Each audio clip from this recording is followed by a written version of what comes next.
তেনারা আসেন প্রতি রবিবার, আপনার দুটায় হয়, সব ভক্তগণ আসেন প্রত্যেক রবিবার।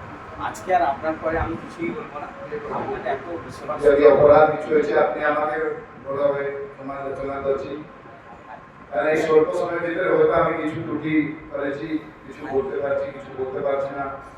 জ্ঞান পরিসীমা বাইরে আপনার যে অত শ্রদ্ধা স্নেহ দেখে আমি নিজস্ব থেকে নিজে বেরিয়ে গেছি, তারপর আমার পাসপোর্ট হয়ে যাচ্ছে, আমি কিছু বলতেই পারছি না।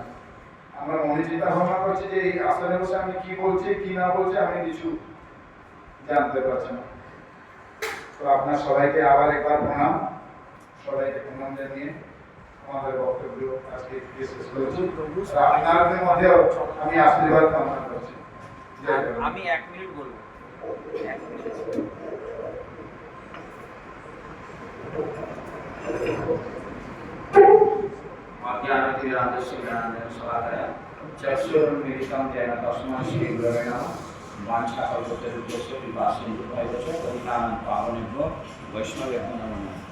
सर्वार्गे अस्मदीय स्वामी कृष्णपक्षिष्टा विष्णुगोस्वामी गुरु आदेशी चरण कमल सष्टांग दंड ज्ञापन पूर्वक प्रार्थना करी।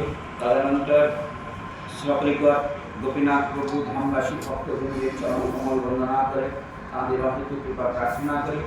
সকলিকর গুরুদেব, সকলিকর পরমগুরুদেব, সকল প্রভুপাদ, সকলিকর গৌরসুন্দর, সকলিকর জগন্নাথ, সকলিকর রাধা কৃষ্ণচন্দ্র সবার চরণ কমল বন্দনা করে তার অহিত কৃপা প্রার্থনা করছি। সর্ব বৈষ্ণববৃন্দ, ভক্তবৃন্দ, মাতৃবৃন্দ, উপস্থিত ভক্তবৃন্দ, মাতৃবৃন্দ, ধামবাসী পাণ্ডববৃন্দ সবার চরণ কমল বন্দনা করে তাঁদের চরণে অহিত ভক্তি প্রার্থনা করছি। আমাদের চরম পরম সৌভাগ্য গুরু মহারাজের অপার করুণায় গুরুদেবের নিজজন, পরম গুরুদেবের নিজজন নিত্যধাম থেকে তিনারা তাদের সেই পার্শ্বদেরকে আমাদের কাছে এখানে কৃপা করে তিনারা এসেছেন, তাদের পার্শ্বদ। কিন্তু আমি অন্ধ, তাই আমি বুঝতে পারছি না। অতএব গুরু মহারাজের গুরুদেবের কৃপা হচ্ছে এই অজ্ঞান তিমিরান্ধস্য জ্ঞানাঞ্জন শলাকায়া। তো জ্ঞান চক্ষুটা খুলে যেদিন আমাদের যাবে সেদিন ইনি কে বা ইনারা যারা এসছেন আমরা সেটা উপলব্ধি করতে পারবো। এই দর্শন যেমন গ্রিন রুম আর স্টেজ, স্টেজে দেখছি আমরা এই দুই চোখে, এটাকে স্টেজ দর্শন বলা হচ্ছে। আর গ্রিন রুম দর্শন করতে গেলে ইনাদের কৃপা চরণধুলি যদি আমরা চরণ ধৌত ভক্তপদ জল, ভক্তপদ ধুলি, ভক্তভুক্ত শেষ, এই 3 সাধনের শেষ। যদি ধামবাসী ভক্তবৃন্দ ইনারা একেবারে জগন্নাথের নিত্যধামের ঘরের জন, তিনারা আমার মতন বদ্ধজীবকে কৃপা করবার জন্য তিনারা সরাসরি এসে এখানে উপস্থিত হয়েছেন। কিন্তু আমি এমন অন্ধ অজ্ঞ অপরাধী যে ওনাদের চরণের যে দর্শন, সেই দর্শন লাভে আমি অসমর্থ। সূর্য যেমন সূর্যের আলোয় সূর্যকে দর্শন করতে হয়, সূর্য কৃপা করলে সূর্যের আলো আমার চোখে পড়ে তবে দর্শন হয়, তেমনি ধামবাসী গুরুবৃন্দ, ভক্তবৃন্দ, বৈষ্ণববৃন্দ যারা রয়েছেন তারা যদি তাদের স্বভাব সুলভ মহাবদান্যতা ক্রমে যদি এই রত্নরাজি তিনি বেলাভূমিতে নিক্ষেপ করেন তাহলে আমাদের সেই দর্শন সম্ভব হবে, অন্যথায় সম্ভব নয়। তো অতএব এই দর্শন আমরা যে এখন সাক্ষাৎ জগন্নাথের কাছে বসে আছি, পুরী না গিয়েও সাক্ষাৎ পুরী এখানে অবতীর্ণ হয়েছেন।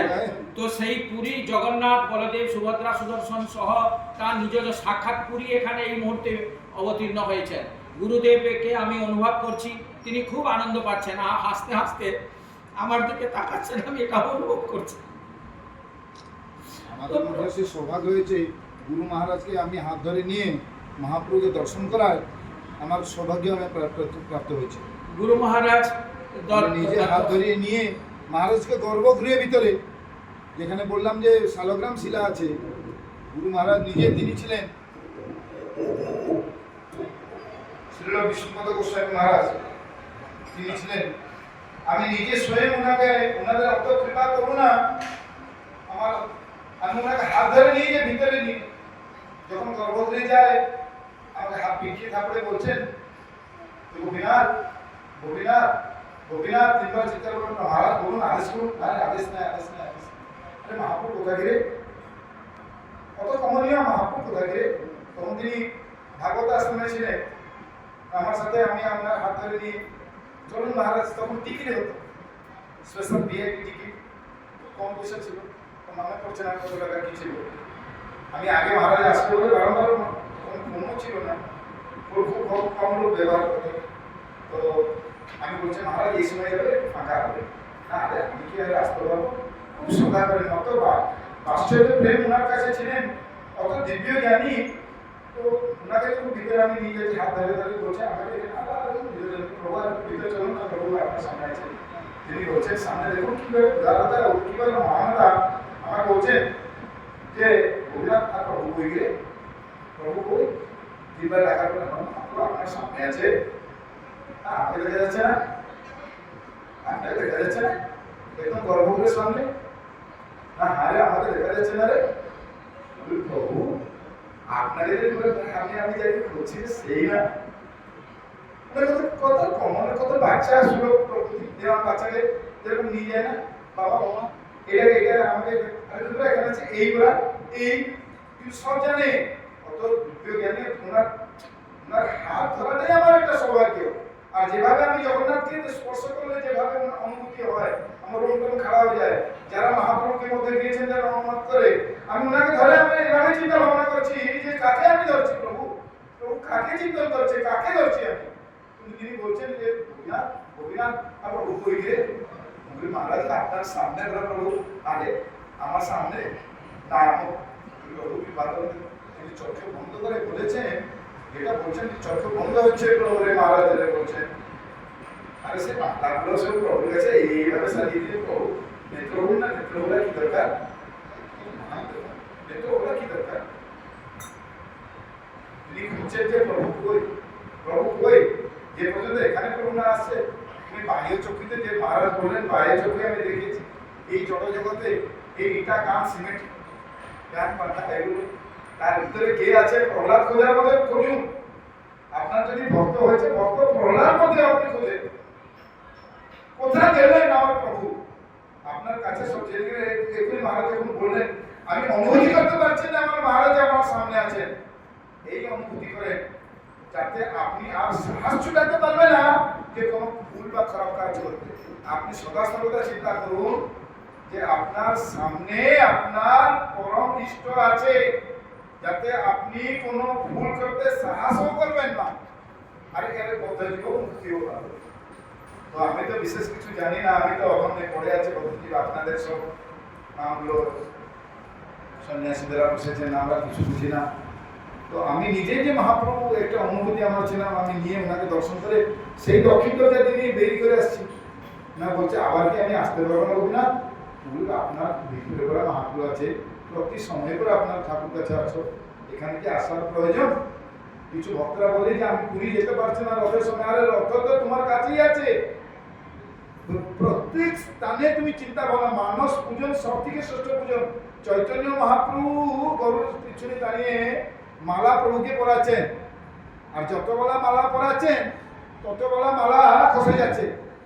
এই যে জগন্নাথ দাস কথা আগে কিছু সময় আগে বললাম, জগন্নাথ দাস হাসে ফেললেন, আর জগন্নাথ দাস এবং চৈতন্য মহাপ্রভু দুইজন সমসাময়িক। চৈতন্য মহাপ্রভু হচ্ছে স্বয়ং পরম ব্রহ্ম, জগন্নাথ দাস হচ্ছে ওনার ভক্ত। বলছেন হাসি দিলে যখন কি জগন্নাথ হাসলি কেন বাবা, উনি বলছেন প্রভু আপনি মালা পরাচ্ছেন যে ঠিক, তুমি কি করে জানলে আমি মালা পরাচ্ছি, না প্রভু আপনি মানস পূজন করছে, প্রভুকে মালা পরাচ্ছ, আমি কি বুঝতে পারবো না, আমি তো সবসময় মানস পূজন করি। তো চিন্তা ভাবনা করুন কত উচ্চকোটির উনার ভাষা। তো যতবার মালা পরাচ্ছেন ততবার আপনি মালার যে গাঁঠিটা দিয়েছেন না, প্রথমে গাঁঠি খুলে দিন, আপনি মালা পিটে দেন, মহাপ্রভুর কাছে মালা লাগিয়ে হয়ে যাবে। মালা গন্ঠি যে পড়েছে ওই গন্ঠি মালা প্রভুকে লাগে না, মহাপ্রভু সবসময় খুলাম খোলা, এই খুলাম খোলাতেই আপনি মহাপ্রভুর কাছে খুলাম খোলা যান। সব ঠাকুরের হাত বাঁধা, জগন্নাথের হাত খোলা, আসো আমার কাছে আমি তোমাকে ধরে নিব। আমি দৃঢ়তার সহিত বলেছি যে যখন রথের উপরে মহাপ্রভু উঠে কিঞ্চিত সময় আমাকে সেবা সুযোগ মিলে মহাপ্রভু গায়ে চিপকে ধরা, সে অনুভূতি, সে ভাবনা অব্যক্ত, অবর্ণনীয়, অকথনীয়, বলতে পারবো না কিভাবে অনুভূতি, যেটা একটা মানুষকে যেরকম একটা বহুত অনেক দিনের জন্মান্তর একটা বন্ধুকে আমরা না দেখে যেভাবে বিরহতে পীড়া হচ্ছে, আমার শরীর জ্বালা পোড়া করে, উনাকে দেখার সময় যেরকম আমাকে জড়িয়ে ধরে মহাপ্রভুকে, সেভাবে আমার রোম টোম করা হয়ে যাচ্ছে। মহাপ্রভুকে জড়িয়ে ধরে সেরকম অনুভূতি হয়, সত্যি অতি অতি অতি নিজের, তার থেকে বর্ণনা নেই। তো মহাপ্রভুকে যখন জুড়িয়ে আমরা এইভাবে ধরে নিই না, প্রভু আর এই জীবন থাকবে, আগামী রথে থাকবো, আগামী রথে কি প্রভু আপনাকে স্পর্শ করতে পারবো, আপনাকে ঝুলিয়ে ঝুলিয়ে একটু রথে উঠিয়ে দিতে পারবো, আপনাকে যাই দুটি মালা নিজে নিয়ে হাতে মহাপ্রভু দিতে পারবো, সেখানে না আকট আছে, না সেখানে প্রতিবন্ধিতা আছে, না প্রতিবন্ধক আছে, না কেউ রুখতে আছে, না কেউ টুটতে আছে, না তোমাকে কেউ বাধা আটকে আছে, না কি বিঘ্ন আছে। ওই ভাবনাতে আমি প্রভুর কাছে যখন স্বর্ণাপন্ন মহাপ্রভু জুড়িয়ে ধরি না, যেরকম মাছের শরীর নুৎপুত হয়, আপনাদের হাত ধরে যেরকম নুৎপুত হয়, প্রভু সেভাবে নুৎপুত। যেরকম আপনার আমার ভিতরে স্কেলিটন আছে, মহাপ্রভু সেইভাবে আছে, উপরে যেরকম আপনার মাংসপিত শরীর আছে সেইভাবেই আছে। প্রভুর যে কৃপা, প্রভুর যে করুণা, প্রভু খুব সুন্দর শুনে জীবন মহাপ্রভু আমার বলেন জগন্নাথ, এখানে গান চলছে না, জগন্নাথ চক্কা নয়ন নীলাচল হরে, कौन संभाले तुम न संभाले, कौन संभाले बोलो जगन्नाथ।